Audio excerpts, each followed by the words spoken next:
L'invité d'ici. Notre invité d'ici, Pierre Denis, maire de Saint-Martin-de-Carrière et conseiller général de l'Argentière, conseiller général d'Yver-Gauche. Bonjour. Bonjour à vous. Alors, au programme, plusieurs points qu'on va évoquer sur le canton, sur la commune. Tout d'abord, un fait d'actualité, c'était en tout début de semaine, ou fin de semaine dernière, cet accident de train, une voiture qui a donc été broyée, entre guillemets, sur le passage à niveau sur la commune de Saint-Martin-de-Carrière. C'est un endroit dangereux ? Non, c'est pas vraiment un endroit dangereux puisqu'il y a un passage, c'est un passage protégé. Les circonstances, il y a beaucoup de neige en ce moment, donc apparemment le conducteur a bloqué son véhicule sur la voie ferrée et a réussi, est sorti du véhicule. Donc heureusement, il n'y a pas eu de victimes. Voilà, c'est pas plus dangereux qu'un autre passage à niveau. Ça fait quand même une succession d'accidents. On l'a vu récemment avec Laragne, Saint-Martin-de-Carrière. Il y a du travail. Est-ce qu'au Conseil général, justement, vous travaillez sur des améliorations, peut-être en vue avec RFF ou la SNCF ? Je pense que c'est RFF qui gère la sécurité des passages à niveau. Sur un passage à niveau gardé, je ne vois pas vraiment ce qu'on pourrait améliorer. Il se trouve que la personne, ce jour-là, était dans un état répréhensible. Contrôlé positif de l'alcool. Voilà, contrôlé positif à l'alcool. Peut-être que ça a aidé, ça a accentué le côté dangereux, mais ce n'est pas le passage à niveau lui-même qui est dangereux, à mon avis. Alors on parle de Saint-Martin-de-Carrière également pour la neige. Vous voyez Saint-Martin derrière nous en été, mais actuellement on est à plus de 1,50 m de neige, c'est ça ?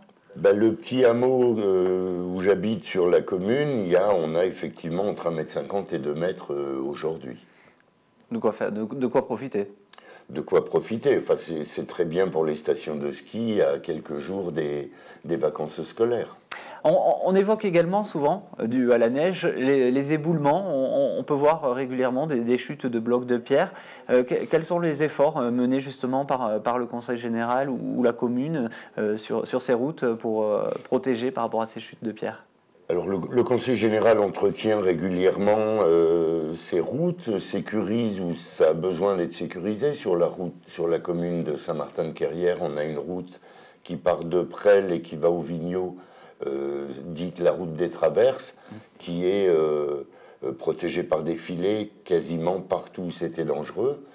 Le bloc qui est tombé la semaine dernière, c'était sur la route nationale, donc ça ne dépend pas du Conseil général mais de la DIRMED. Il y a un merlon qui a été fait depuis plusieurs années maintenant. Ce bloc est tombé malheureusement quelques mètres après le merlon.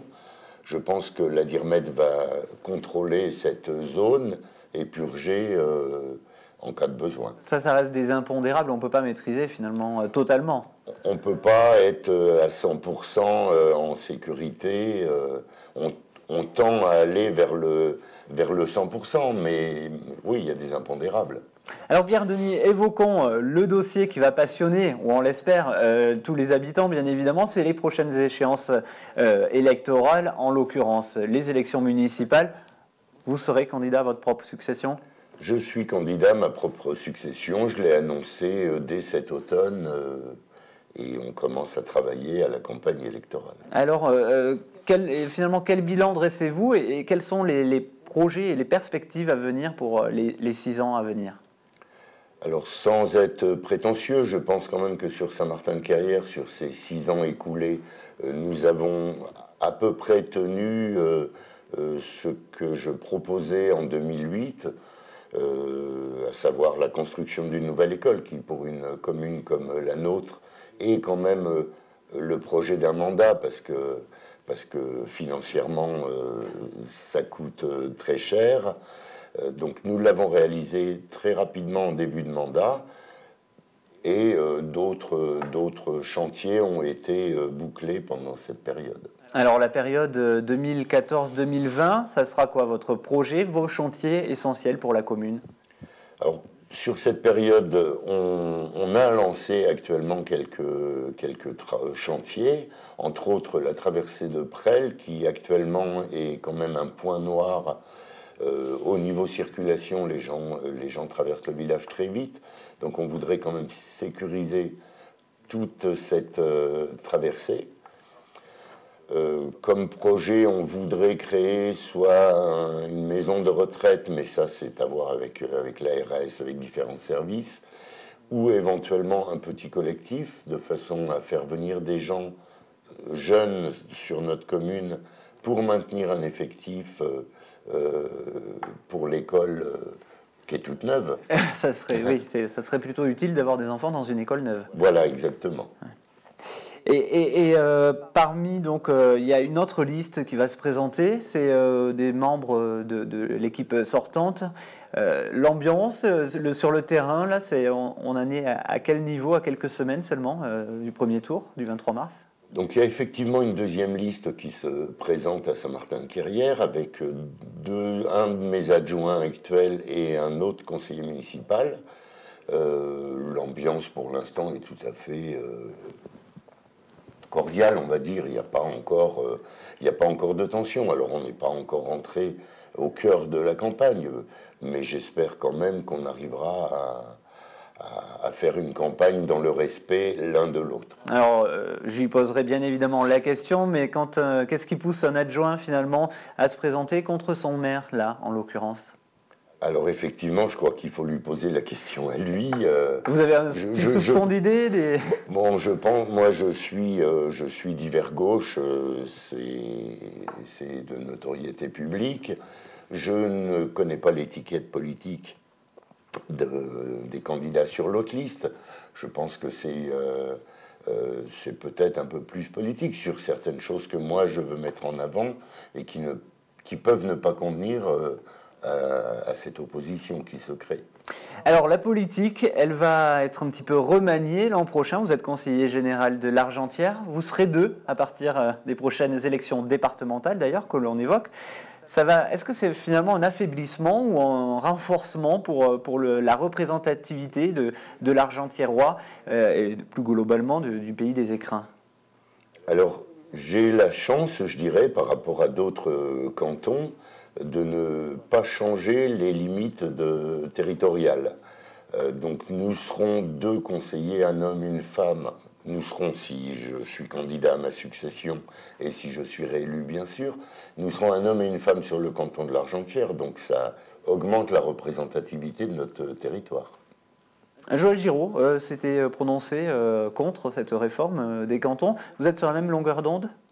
Oui, c'est pas parce que le canton de l'Argentière ne change pas qu'on accepte le découpage qui est fait sur le département. Quelles vont être les difficultés finalement entre le Briançonnais ou le Queyras, puisque le Queyras, il n'y aura qu'un seul gros canton. Ça va entraîner des difficultés, par exemple des projets de rassemblement entre le pays des écrins ou le Briançonnais qui pourraient être freinés à cause de cette réforme?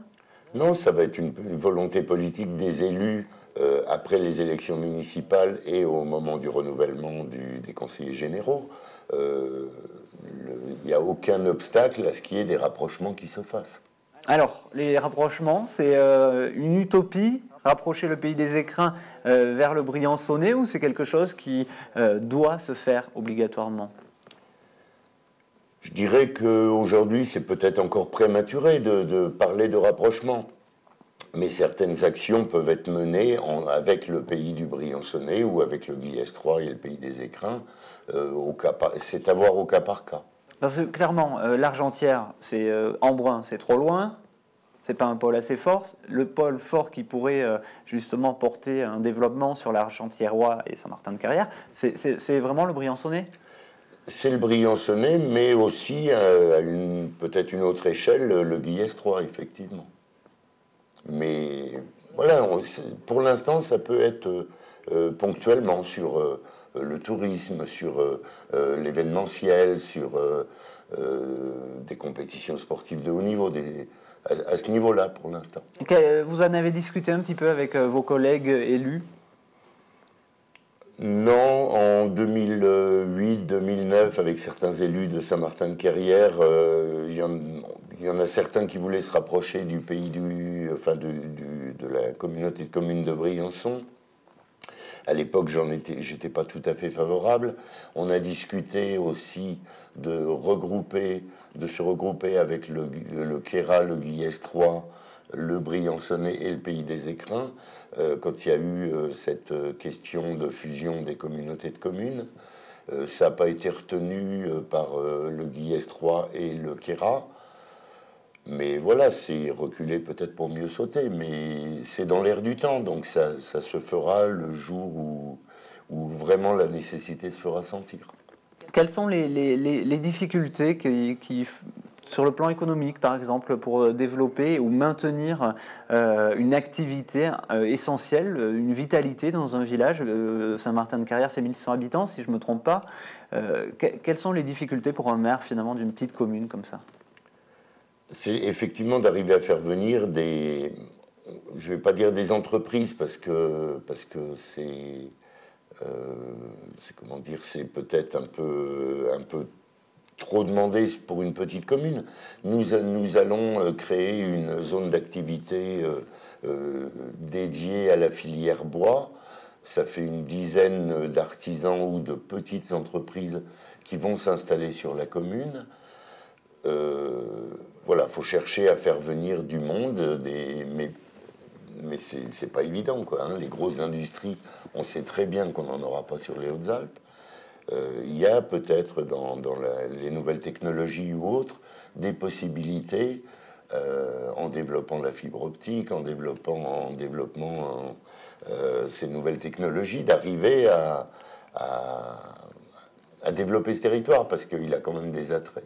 Cette zone d'activité, filière bois, elle serait où?